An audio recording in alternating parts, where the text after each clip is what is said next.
শুভ সকাল বন্ধুরা, দেখো আমরা কোথায় যাচ্ছি তোমাদের আস্তে আস্তে বলবো সব। সকালে তো খুব ঠান্ডা, তাই একটু চাদর গায়ে নিয়েছি। টোটোয় করে যাচ্ছি। দেখো, প্রথমে টোটোয় উঠলাম, টোটো করে যাচ্ছি। এটা হচ্ছে কোথায় বলো তো, জানো তোমরা? এটা হচ্ছে চৌগাছা। এবার দেখো আমরা বাস ধরে ওরা যাচ্ছি রেল।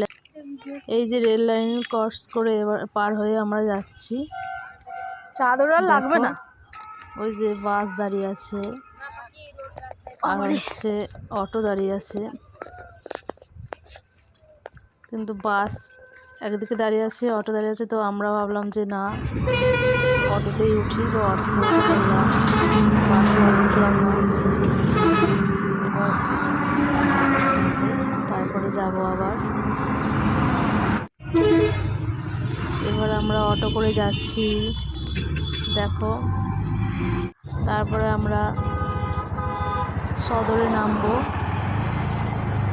এটা হচ্ছে কৃষ্ণনগর। তারপরে সদরে নামবো আমরা,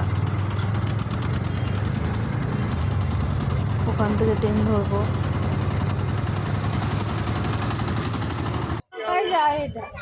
ট্রেনে চলে এসেছি। দুটো শুধু জেন্টস করেছে, আগে ছিল না, এখন নতুন করেছে। লেডিসে উঠবো, দেখো।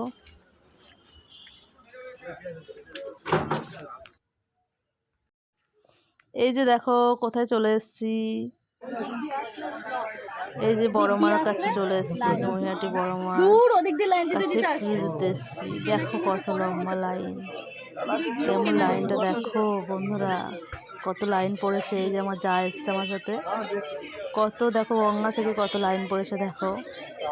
প্রচুর লাইন, প্রচুর লাইন। শুধু সোমবার বলে যে ভিড় কম তা নয়, কিন্তু প্রচুর লাইন। এই যে লাইনে দাঁড়িয়ে পড়েছি, রোদও আছে। সবাই মনে করে কিন্তু ছাতা নিয়ে যাবে, ছাতা না নিয়ে গেলে কিন্তু খুব অসুবিধা হবে, রোদে দাঁড়াতে হবে। কিন্তু তাড়াতাড়ি আমরা দর্শন পেয়ে গেছিলাম, মায়ের দর্শন তাড়াতাড়ি পেয়ে গেছিলাম। এই যে দেখো মন্দিরে উঠছি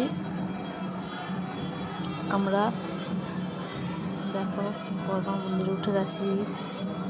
আস্তে আস্তে তোমাদের আমি দর্শন করাবো। দেখো ওই যে ভেতরেও কিন্তু লাইন আছে, আমরা ঘুরবো, ঘুরে ঘুরে তারপরে বড়মার দর্শন পাবো। এই যে দেখো তারাপীঠের মতন যেরকম সেরকম হচ্ছে সিস্টেমে করেছে। এই যে দেখো, ওই যে দেখো বড়মা। বড়মার দর্শন করো, সবাই ভালো থাকো, সুস্থ থাকো, এটাই চাই।